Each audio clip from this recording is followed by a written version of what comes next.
Buddy! Mahawa ka naman, buddy. Good.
Maawa ka naman, oh.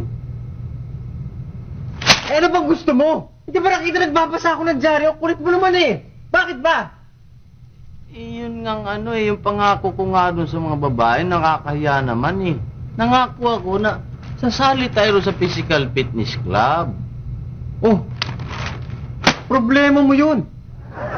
Tsaka, hindi ko na kailangan sumama sa mga health club. Di mo lang kita katawa ko.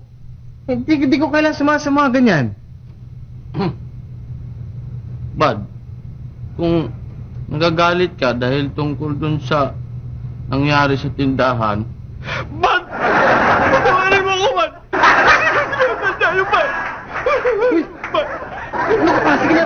Okay na. Pinapatawad na kita. Okay na. Basta ito lang tatandaan mo, Sol. Akong isang taong may isang salita. Meron akong palabra de honor. At kapag nag-promise ako, gagawin ko. Yun nga din, Bad eh. May promise nga ako sa kanila eh, nasasali tayo eh.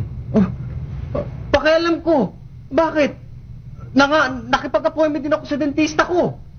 Di ba, sinabi mo sa akin kagabi, ikaw itong reklamo, keso masakit ang ipin mo, umiiyak-iyak ka pa. Oh, natural, ginawa kita ng appointment, kinausap ko yung doktor ko. Ngayong araw na to. Ngayon ba yun? Uy, sinabi ko na ngayon eh. Bahala ka. Basta pupunta tayo sa dentista mo, tapos. Tinan mo ginawa mo sa dyaryo. Paano ko mababasa to? Ayan, sila na yan. Oo, anong gusto mo gawin ko? Buksan mo kung gusto mo.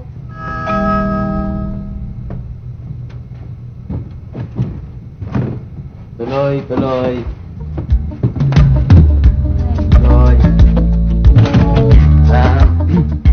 Pasensya na kayo, nagkaroon kami ng konting problema kasi itong kasama ko. Sasama kami. Oo, sasama kami. Kailangan natin ng physical fitness para gumanda mga katawan natin, di ba? Yung dentista. Bukas yun. Kailangan natin mag-physical fitness. Huwag mo papantayin yung mga babae. Kunin mo na yung mga gamit natin. Sige na. Kunin mo na. Mag-aantay yun. Sige na, bilisan mo.